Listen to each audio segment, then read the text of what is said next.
యోసేపు అను ఒక పురుషునికి ప్రదానము చేయబడిన కన్యక. 6వ నెలలో గాబ్రియేలను దేవదూత గలిలయలోని నజరేతు ఊరిలో దావీదు వంశస్థుడైన యోసేపు అను ఒక పురుషునికి ప్రదానము చేయబడిన కన్యక యొద్దకు దేవుని చేత పంపబడెను. ఆ దూత లోపలికి వచ్చి ఆమెను చూచి, దయాప్రాప్తురాల, నీకు శుభము, ప్రభువు నీకు తోడై ఉండెను. ఆమె ఆ మాటలకు బహుగా తొందరపడి ఈ శుభవచనం ఏమిటో అని ఆలోచించుకొనుచుండగా దూత, మరియా, భయపడకుము, దేవుని వలన నీవు కృప పొందితివి.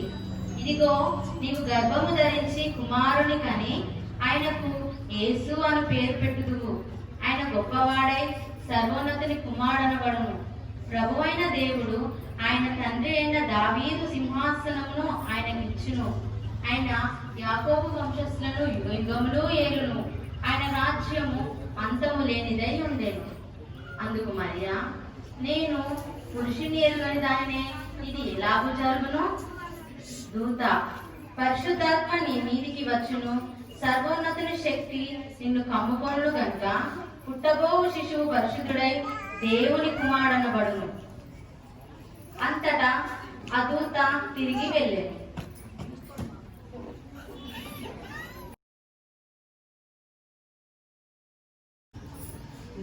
ఆయన తల్లి అయిన మరియా యోసేపుకు ప్రదానము చేయబడిన తర్వాత వరేకము కాకమునకు ఆమె పరిశుద్ధాత్మ వలన గర్భవతిగా ఉండేది.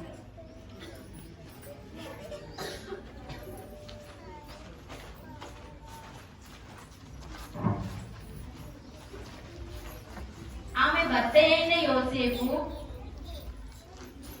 నీతిమంతుడై ఉండి ఆమెను అవమానపరచనులక రహస్యంగా ఆమెను విడనాడ ఉద్దేశించెను.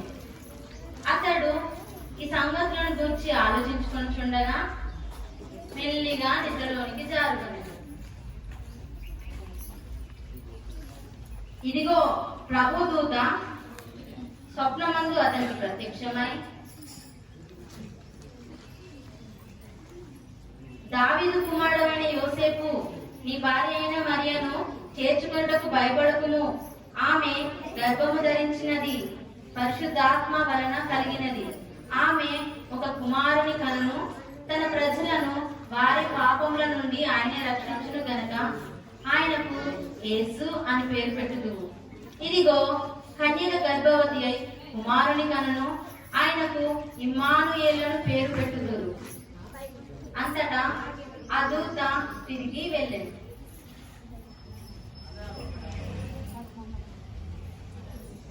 యోసేపు నిద్ర మేలుకొని ప్రభు దూత తనకు ఆజ్ఞాపించిన ప్రకారం చేసి తన భార్యను చేర్చుకొని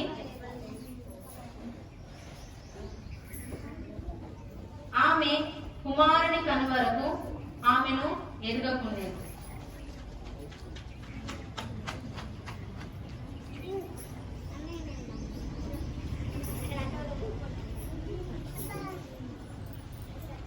ఆ దినములలో సర్వలోకమునకు ప్రజా సంఖ్య వ్రాయవలనని కైసరు ఐగుప్తు వలన ఆజ్ఞ ఆయను.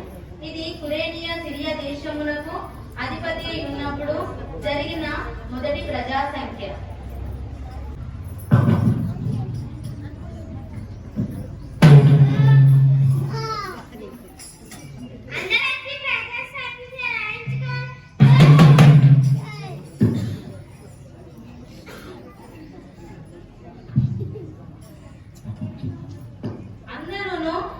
ఆ సంఖ్యలో వ్రాయబడుటకు తమ తమ పట్టణములకు వెళ్ళిరి.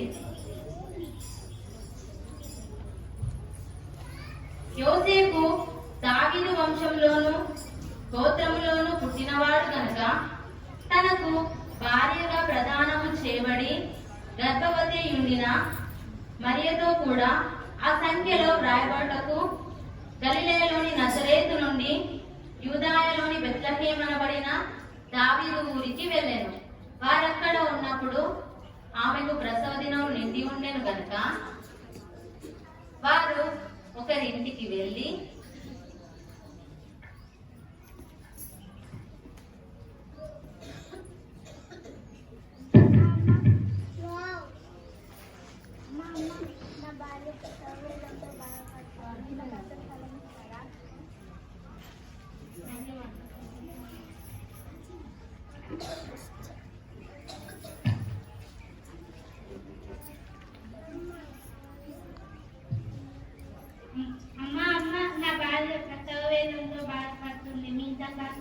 తోడిస్తారా? మాకే స్థలం లేదు, మీకు కళ్యాణి వెళ్ళండి. వారు మరి ఒక ఇంటికి వెళ్ళి అమ్మ నా భార్య ప్రసవ వేదంతో బాధపడుతుంది, మీకు స్థలం ఇస్తారా? మా ఇంట్లోనే చూడలేదు, మా ఇంటికే చుట్టాలు వచ్చారు, మీకు ఎక్కడి నుండి ఇవ్వమంటారు? వెళ్ళండి. చివరగా మరి ఒక ఇంటికి వెళ్ళి అమ్మ నా భార్య ప్రసవ వేదంతో బాధపడుతుంది, మీకు స్థలం ఇస్తారా? మా ఇంట్లోనే స్థలం లేదు, మీకు ఎక్కడి నుంచి ఇవ్వాలి? అయ్యో మిమ్మల్ని చూస్తే జాలేస్తుంది.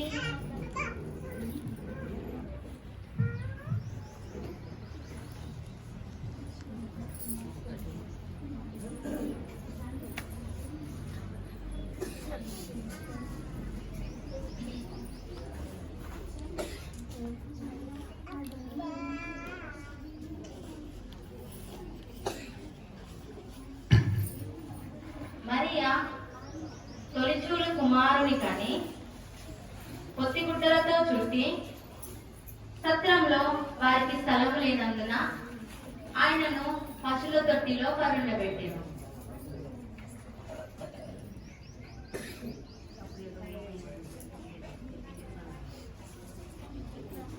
ఆ దేశములో కొందరు గొర్రెల కాపరులు పొలములో ఉండి రాత్రి వేళ తమ మందను కాచుకొనుచుండగా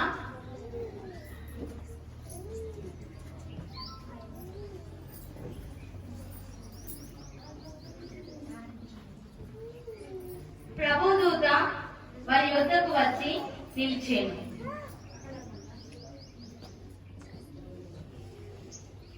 ప్రభు మహిమ వారి చుట్టూ ప్రకాశించినందున వారు మిక్కిలి భయపడిరి.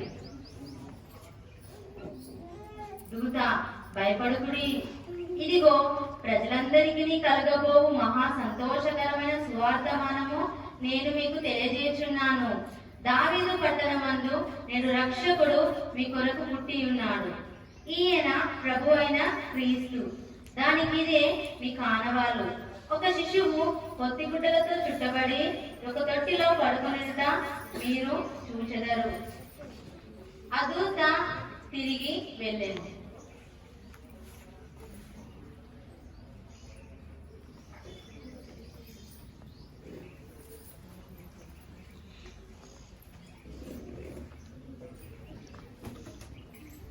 ఆ దూతలు తమ యుద్ధ నుండి పరలోకమునకు వెళ్ళిన తరువాత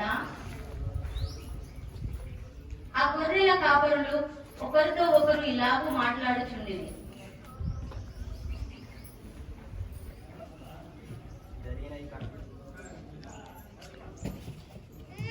జరిగిన ఈ కార్యం గురించి ప్రభు మనకు తెలియజేసి ఉన్నాడు. మనం బెత్లెహేము వరకు వెళ్ళి చూసేద్దాం పదండి.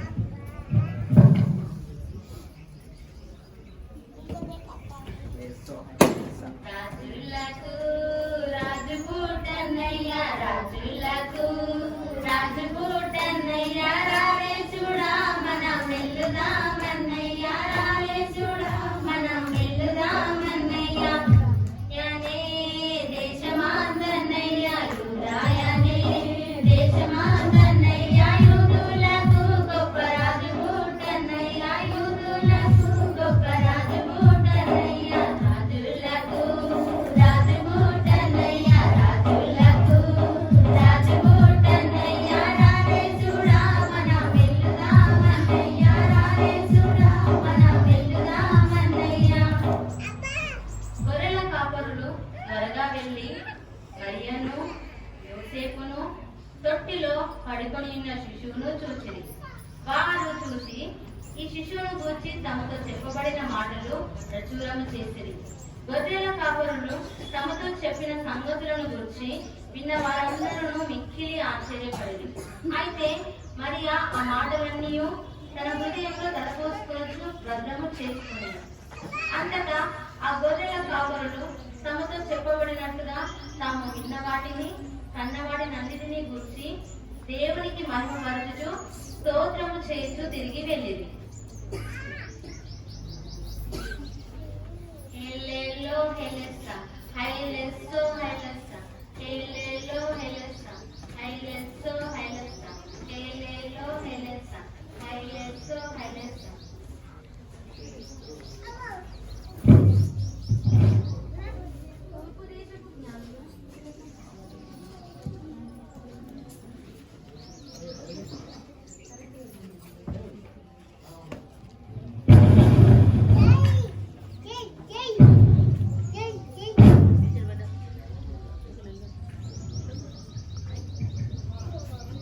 తూర్పు దేశపు జ్ఞానులు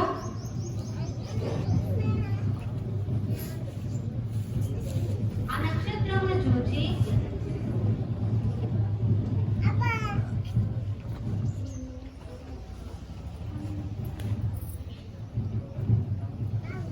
అత్యానంద భరితులై ఇంటిలోనికి వచ్చి తల్లి అయిన మరియను ఆ శిశువును చూచి సాగిలపడి ఆయనను పూజించి తమ పెట్టెలు విప్పి బంగారమును సాంబ్రాణిని గోళమును ఆయనకు కానుకలుగా సమర్పించింది. తరువాత హేరోదు వద్దకు వెళ్ళవద్దని స్వప్నమందు దేవుని చేత బోధింపబడిన వారై వారు మరి ఒక మార్గమున తమ దేశమునకు వెళ్ళింది.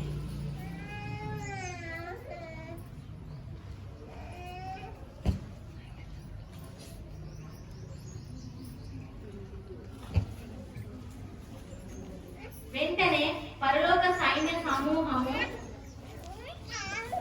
ఆ దూతతో కూడనుండి సర్వోన్నతమైన స్థలములలో దేవునికి మహిమయు ఆయన ఇష్టులైన మనుషులకు భూమి మీద సమాధానమును కలుగునుగాక అని దేవునికి స్తోత్రము చేస్తుండేది.